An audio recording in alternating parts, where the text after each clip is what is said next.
Praise the lord. దేవుడికి స్తోత్రం. అందరికి కూడా వందనాలు. Good morning. ఈ ఉదయకాల సమయంలో అందరు బాగున్నారు కదా? దేవుని వాగ్దానాన్ని మనం అందరం కూడా పొందుకుంటూ దేవుడి దీవెనలు ఆశీర్వాదాలు స్వతంత్రించుకుందాము. ఈ రోజు ఉంటున్న వాగ్దానాన్ని ఎత్తిపడుతూ ఆశీర్వాదాలు తీసుకుందాము. ఇర్మియా గ్రంథము 1వ అధ్యాయము 8వ వచనంలో ఉంటున్న మాట మనం చూసినట్లయితే, వారికి భయపడకుము, నిన్ను విడిపించుటకు నేను నీకు తోడై ఉన్నాను. ఇదే యెహోవా వాక్కు. అవును, ఈరోజు మనం విడిపించబడాలి. అది దేవుడు ఆశపడుతున్న రీతిగా మనం ఉంటున్నాం. మనకు విడుదల కావాలి, మనం విడిపించబడాలి.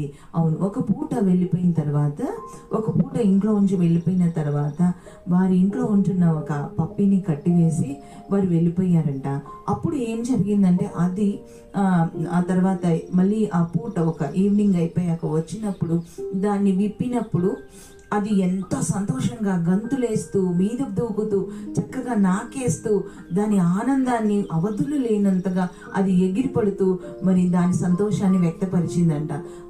అప్పుడు మనకి అర్థమయ్యే విషయం ఏంటంటే, ఒక కుక్కపిల్ల అంతగా సంతోషపడితే, ఒక పూట కట్టేసిన కుక్కపిల్లని అంతగా సంతోషపడితే, అంతగా గెంతులు వేస్తే, అది విప్పే వరకు కూడా దానికి సంతోషం లేదు, విప్పే వరకు కూడా దానికి ఆనందం లేదు. మరి ఈ ఉదయకాలశంలో దేవుడు నీతోనే అంటున్న మాట, యజమాని వచ్చి విప్పే వరకు దానికి ఆనందం లేదు, యేసయ్య వచ్చి విప్పే వరకు కూడా నీకు ఆనందం లేదు.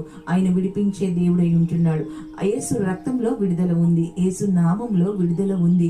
ఎంత సంతోషం, ఎంత సంతోషం!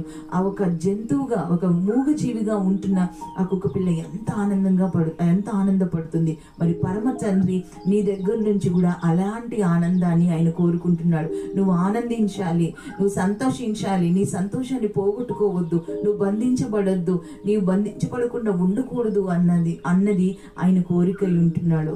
ఆయన నీ కొరకు ఈ లోకానికి వచ్చాడు. అవును, ఈరోజు నువ్వు దేని చేత బంధించబడ్డావో, దేని చేత కట్టబడ్డావో, దేని చేత చుట్టబడ్డావో, ఒకవేళ లాజర్ లాగా నువ్వు చుట్టబడి కట్టబడి మరి ఉన్న స్థితిలో ఉన్నావా?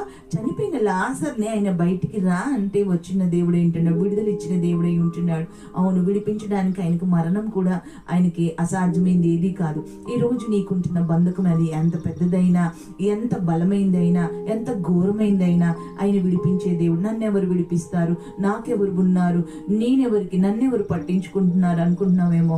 దేవుడు నిన్ను విడుదలిచ్చి నిన్ను ఆశీర్వదించి దీవించి వర్ధిల్ల చేయును గాక. ఛానల్ సబ్స్క్రైబ్ చేసి మరి లైక్ చేసి షేర్ చేసిన వారిని వర్ధిల్ల చేసి ఆశీర్వదించును గాక. ఆమేన్, ఆమేన్.